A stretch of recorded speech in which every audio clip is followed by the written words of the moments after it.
Deep within the vast expanse of Russia, where the wilderness stretches endlessly, a silent sentinel stands guard, hidden from the eyes of the world. It is not a soldier nor a weapon in the conventional sense, but something far more ominous.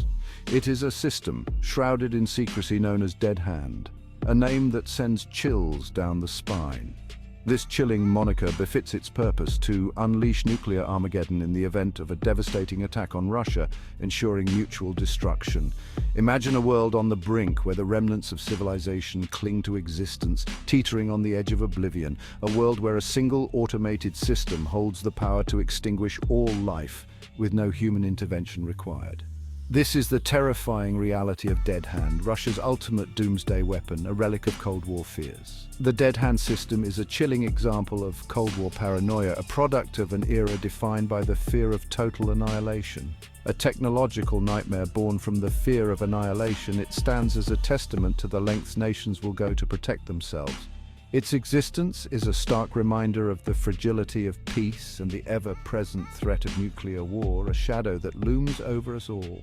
Understanding its origins, its mechanisms, and its implications is crucial if we are to navigate the treacherous landscape of the 21st century and prevent such a catastrophe from ever occurring, ensuring a safer future for generations to come.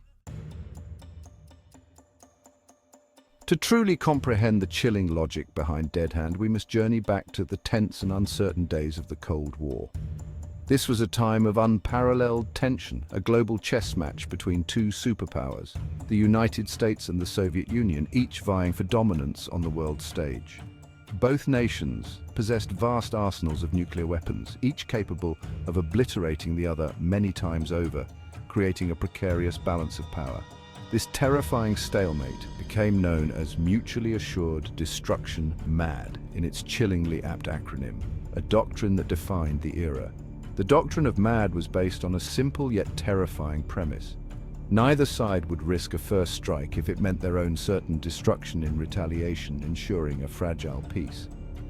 But this delicate balance relied on a crucial assumption: rationality, the belief that both sides would act logically even in the face of potential annihilation. What if, in the chaos of a sudden nuclear attack, one side was unable to respond effectively? What if their leadership was decimated, their command structure in ruins, leaving them unable to launch a counterattack? This is where the chilling logic of Dead Hand takes root, a system designed to ensure retaliation even in the face of total destruction. The Soviet Union, scarred by the devastating invasion of Nazi Germany during World War II, harbored a deep-seated fear of a decapitating strike. Their leadership, haunted by the memories of near annihilation, sought a guarantee that even if they were caught off guard, retaliation would be swift and merciless. Thus, in the depths of the Cold War, the Dead Hand system was born. This terrifying system was designed to be a fail-safe, a last resort in the event of a nuclear attack that crippled the Soviet command structure. It was a silent guardian, ever vigilant, ready to unleash nuclear hellfire if its masters were silenced. The Dead Hand system represented the ultimate expression of Cold War paranoia, a terrifying testament to the lengths humanity would go to ensure its own destruction. While shrouded in secrecy, the Dead Hand system's basic architecture is believed to involve a network of sensors spread across the vast Russian territory. These sensors, designed to detect signs of a nuclear detonation, would constantly monitor seismic activity, radiation levels, and atmospheric pressure changes. If a predetermined threshold of these indicators was exceeded, the system would interpret this as a nuclear attack on Soviet soil. Once activated, the Dead Hand system would initiate a chilling chain of events. First, it would attempt to determine if the Soviet leadership was still capable of issuing orders. If no response was detected from the Kremlin or other designated command centers, the system would assume the worst, that the leadership had been neutralized. This would trigger the next and most terrifying phase of the Dead Hand protocol. Section 5, Mutually Assured Destruction, a pact of paranoia.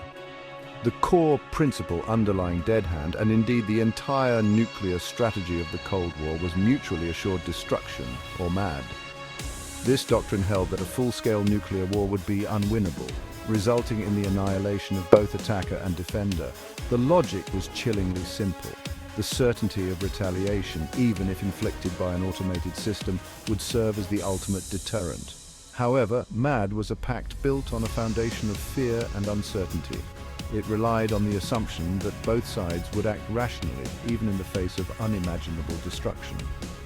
The dead hand system, by removing the human element from the equation, introduced a new and terrifying variable. Could a machine, no matter how sophisticated, truly comprehend the gravity of unleashing nuclear war? Section 6, Into the Shadows. Dead Hand after the Cold War. With the collapse of the Soviet Union in 1991, the world breathed a collective sigh of relief. The Iron Curtain had fallen, and the threat of a nuclear apocalypse seemed to diminish overnight. The Cold War, with its ever-present threat of nuclear annihilation, was finally over. The arms race that had defined an era was now a relic of the past. But what became of the Dead Hand system? This automated nuclear response mechanism, designed to retaliate in the event of a decapitated Soviet leadership, was a chilling testament to the era's paranoia.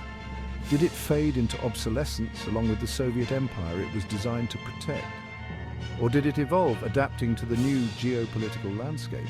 The answer, shrouded in secrecy and speculation, remains unclear. The veil of mystery surrounding Dead Hand has only thickened over the years. Some analysts believe that Dead Hand was deactivated along with other Cold War-era relics.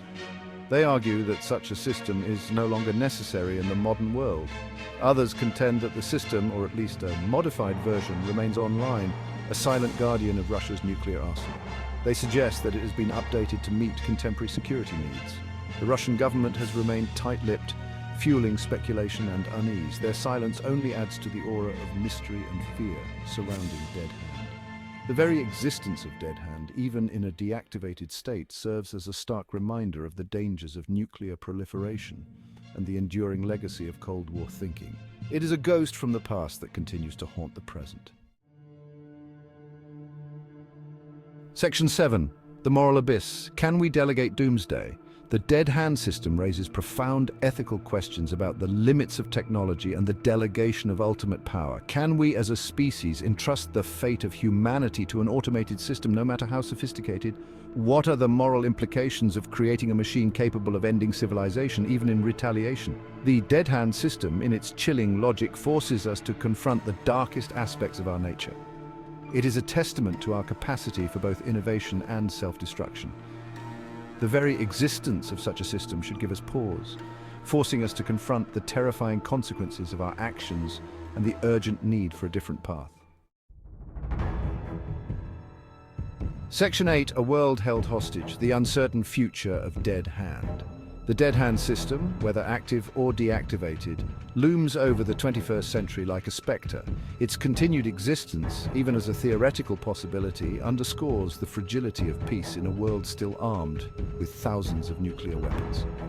The dangers of accidental launch, miscalculation, or escalation remain all too real.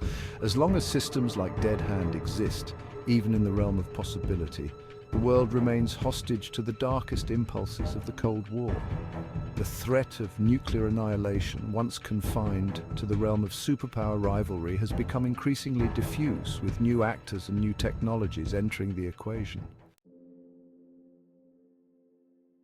Section 9, charting a new course, disarmament and the pursuit of peace. The only way to truly escape the shadow of Dead Hand and its ilk is through a concerted global effort towards nuclear disarmament. We must work tirelessly to reduce and ultimately eliminate these weapons of mass destruction. This will require dialogue, diplomacy, and a shared commitment to building a more peaceful and secure world. The path to disarmament will be long and arduous, fraught with challenges and setbacks. But the alternative, a world held hostage by the threat of nuclear annihilation, is simply unacceptable. We must summon the courage, the wisdom and the compassion to chart a new course, one that leads us away from the abyss of self-destruction and towards a future where peace and cooperation prevail. Section 10. Beyond the Abyss. Building a safer world. The legacy of the Cold War, with its terrifying arsenals and hair-trigger alert systems, continues to haunt us. But we are not prisoners of the past. We have the power to choose a different future, one where the threat of nuclear war is consigned to the history books. This requires a fundamental shift in our thinking, a move away from the zero-sum logic of deterrence and towards a more cooperative, interconnected world. The dead hand system, in its chilling finality, serves as a stark reminder of what is at stake. It is a call to action, urging us to abandon the path of destruction and embrace the pursuit of peace. Let us heed this warning and work together to build a safer, more just and more sustainable world for ourselves and for generations to come.